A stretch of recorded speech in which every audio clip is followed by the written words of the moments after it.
दिलचस्प लगने वाली कहानी पर बात करेंगे। हमारे पास कुछ जानकारी है एक फिल्म के बारे में जिसका शीर्षक है डकैत love story revenge and redemption. इसमें प्यार है, धोखा है, बदला और शायद छुटकारे की भी बात है। हाँ, टाइटल से तो यही लगता है। और ये सिर्फ कोई आम एक्शन फिल्म नहीं लगती, इसे intense neo western action drama कहा जा रहा है। नियो वेस्टर्न, अच्छा, ये दिलचस्प है। तो आज कोशिश रहेगी कि इस जानकारी के बेस पर कहानी की गहराई समझें, किरदारों के इमोशनल उतार चढ़ाव, मतलब क्या चल रहा है उनके अंदर, वो टटोलें। बिल्कुल, जो टुकड़े हैं हमारे पास वो एक काफी उलझी हुई तस्वीर दिखाते हैं, है ना? हाँ। शुरुआत होती है दो मेन किरदारों से। उनके बीच का रिश्ता बहुत गहरा, पैशनेट बताया गया है। एक तरफ है आदि विशेष, जिन्हें कहा गया है द आउटलॉ, और दूसरी तरफ मृणाल ठाकुर, जूलियट। आउटलॉ और जूलियट, नाम भी काफी सोचकर रखे गए लगते हैं। हाँ, और जानकारी इशारा करती है कि उनका प्यार सिर्फ मतलब ऊपरी नहीं था, जुनून से भरा, शायद जिंदगी बदल देने वाला टाइप का। और शायद यही शुरुआती गहराई उस मोड़ को और ज्यादा शॉकिंग बनाती है जो आगे आता है। बिल्कुल, क्योंकि सूत्रों से पता चलता है कि इस रिश्ते में एक बड़ा मतलब हिंसक मोड़ आता है। हाँ, आउटलॉ को धोखा मिलता है। और ये कोई बाहर वाले का धोखा नहीं है। जानकारी कहती है कि ये सीधे तौर पर जूलियट के किसी काम से, या शायद उसके कुछ न करने से जुड़ा है, उसकी पैसिविटी से। ये तो बहुत बड़ी बात है। हाँ, मतलब जिससे वो इतना प्यार करता था वही। और इसी धोखे की वजह से जूलियट उसके बदले का मेन टारगेट बन जाती है। जाहिर है ये घटना आउटलॉ की पूरी जिंदगी पलट देती होगी। एकदम, वो प्यार करने वाले इंसान से सीधा एक गुस्सैल कैदी या शायद कानून से भागता हुआ फरार अपराधी बन जाता है। और यही शायद वो न्यू वेस्टर्न वाला एंगल आता है ना? एक टूटा हुआ हीरो जो अब बदला चाहता है। हाँ, ये न्यू वेस्टर्न शब्द का इस्तेमाल इंटरेस्टिंग है।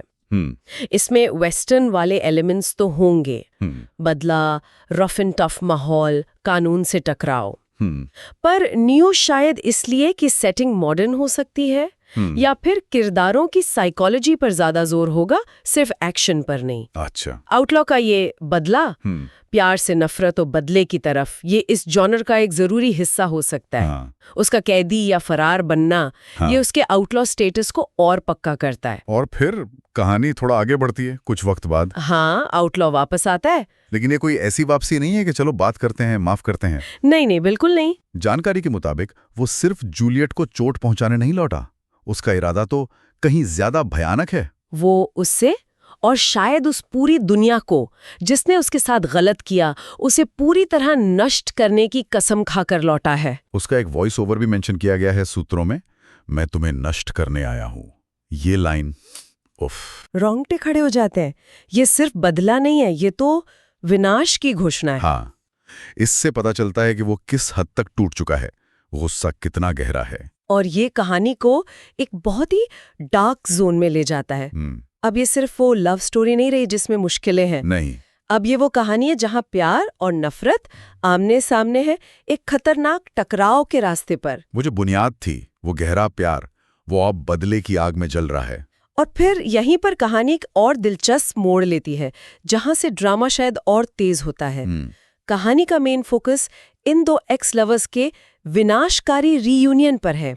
मतलब वो मिलते तो हैं, लेकिन हालात कुछ ऐसे बनते हैं कि उन्हें साथ आना पड़ता है। कहाँ कोई बाहरी खतरा, कोई ऐसी जरूरत आ पड़ती है कि आउटलॉ और जूलियट, जो शायद एक दूसरे को देखना भी नहीं चाहते, उन्हें मिलकर काम करना पड़ता है। ये तो क्लासिक तरीका है कहानी कहने का, दो दुश्मन किरदारों को एक कॉमन गोल के लिए साथ लाना। बिल्कुल, पर यहाँ इसका असर ज्यादा गहरा होगा क्योंकि उनका पास्ट इतना विस्फोटक है। जी। ये मजबूरी का गठबंधन उनके टेंशन को और बढ़ाएगा। और जैसा आपने कहा, जूलियट भी कोई सीधी सादी विक्टिम टाइप किरदार नहीं लग रही। नहीं, बिल्कुल नहीं। उसे एक लेयर्ड किरदार बताया गया है। इसका मतलब क्या हो सकता है? उसके अपने राज, अपनी मजबूरियां। हाँ, लेयर्ड मतलब कई परतें। और जानकारी ये भी कहती है कि वो खुद भी अपनी लड़ाई लड़ रही है, शायद वो भी बदला लेना चाहती है। अच्छा। हाँ, उसके लिए एक लाइन भी है, सबका बदला लेगी जूलियट। अब सवाल यह है कि किसका बदला? किससे? आउटलॉ से या किसी और से? या फिर सबका मतलब सबका, जिसमें आउटलॉ भी शामिल हो। ये लेयर्ड होना उसे बहुत मिस्टीरियस बना देता है। हाँ, ये लेयर्ड होना और सबका बदला लेगी वाली बात ये कहानी में एक और ट्विस्ट ला सकती है। हो सकता है उसका वो कथित धोखा वो उतना सीधा न हो। हाँ, जितना आउटलॉ समझता है। शायद उसके पास अपनी वजह थी, या उसे किसी ने मजबूर किया हो। ये भी हो सकता है कि वो आउटलॉ के साथ हुए अन्याय का बदला लेना चाहती हो, पर उसका तरीका अलग हो। बिल्कुल। अगर वो भी बदला लेना चाहती है तो क्या उसका और आउटलॉ का लक्ष्य एक ही है, या उनके रास्ते टकराएंगे? इस अनचाहे गठबंधन में उनकी अपनी अपनी मोटिवेशंस क्या होंगी, ये देखना बहुत दिलचस्प होगा। और इस अस्थायी गठबंधन में उन्हें करना क्या पड़ता है, मतलब साथ मिलकर? सूत्रों के मुताबिक उन्हें अपनी आपसी नफरत और गहरे शक को साइड में रखकर अपनी जिंदगी बदलने या शायद किसी कॉमन दुश्मन से लड़ने के लिए कई जोखिम भरे अपराध या डकैतियां करनी पड़ती हैं। डकैतियां?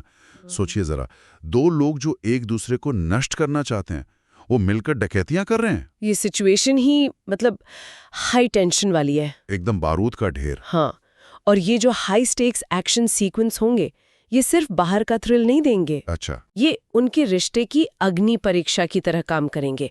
हर डकैती, हर खतरा उन्हें एक दूसरे पर डिपेंड होने को मजबूर करेगा, चाहे वो चाहें या ना चाहें। और इसी बीच कानून भी पीछे लगा है। इंस्पेक्टर स्वामी, अनुराग कश्यप। हाँ, वो किरदार उनका लगातार पीछा कर रहा है। तो ये डबल प्रेशर है, डकैतियों का खतरा और पुलिस का पीछा। और ये बाहरी दबाव उनके अंदर के उबलते जज्बातों को और हवा देगा। बिल्कुल। तो ये जो साथ काम करने की मजबूरी है, ये सिर्फ एक्शन तक नहीं रहती, ये उनके इमोशनल वर्ल्ड पर भी असर डालती है। हाँ, जानकारी तो यही इशारा करती है, जब वो इतने करीब होते हैं, इतने खतरनाक हालात में एक दूसरे पर निर्भर होते हैं, तो वो दबे हुए, उलझे हुए एहसास वो फिर से जाग जाते हैं। मतलब शायद वो प्यार पूरी तरह मरा नहीं था, या नफरत के नीचे दबा हुआ था। कुछ ऐसा ही। ये नजदीकी उन्हें सिर्फ एक दूसरे के साथ एडजस्ट करने पर मजबूर नहीं करती, बल्कि उस शुरुआती धोखे की सच्चाई का सामना करने पे भी मजबूर करती है। क्या मतलब? उन्हें पता चलता है कि असल में हुआ क्या था? क्या धोखे की सच्चाई कुछ और निकलती है? ये मुमकिन है। सूत्रों में कहा गया है कि उन्हें शुरुआती धोखे की सच्चाई का सामना करना पड़ता है। ये सामना कड़वा हो सकता है या शायद चौंकाने वाला। हो सकता है आउटलॉ को पता चले कि जूलियट की कहानी वैसी नहीं थी जैसी उसने सोची थी, या जूलियट को आउटलॉ के दर्द की गहराई का अंदाजा हो। हाँ, ये टकराव उनके रिश्ते को एक नए मोड़ पर ला सकता है। क्या सच्चाई जानने के बाद नफरत और बढ़ेगी, या फिर समझ और शायद माफी की कोई गुंजाइश पैदा होगी? तो ये जो बाहरी संघर्ष है, डकैतियां, पुलिस का पीछा, ये असल में आउटलॉ के अंदर चल रही लड़ाई का एक तरह से आईना है। काफी हद तक आउटलॉ के लिए ये एक गहरी इंटरनल बैटल बन जाती है। जानकारी के मुताबिक उसके सामने एक बड़ा चॉइस आ जाता है। एक तरफ है विनाश और बदले का वो रास्ता जिस पर वो चल पड़ा है। वो कसम जो उसने खाई थी, मैं तुम्हें नष्ट करने आया हूं। हाँ। और दूसरी तरफ है रिडेम्पशन की, पछतावा की संभावना। और शायद वो प्यार जो अब भी उस भयानक गुस्से और दर्द के नीचे कहीं दबा हुआ है। उसे चुनना होगा कि वो किस रास्ते पर जाएगा। ये तो कहानी का दिल लगता है। विनाश बनाम छुटकारा, बदला बनाम प्यार। बिल्कुल, ये चुनाव ही शायद पूरी कहानी का मर्म है। और ये चुनाव आसान नहीं होगा, जाहिर है। बिल्कुल नहीं। उसने विनाश की कसम खाई है, वो उस रास्ते पर बहुत आगे बढ़ चुका होगा। क्या इतने गुस्से और नफरत के बाद पीछे मुड़ना, पछतावा करना मुमकिन है? क्या वो जूलियट को माफ कर पाएगा, या खुद को? हाँ, और अगर प्यार अब भी बाकी है, तो क्या वो इतना मजबूत है कि जहरीले इतिहास को झेल सके? तो ये सब हमें कहाँ ले जाता है? एक बड़े क्लाइमैक्स की तरफ, है ना? हाँ, जाहिर है।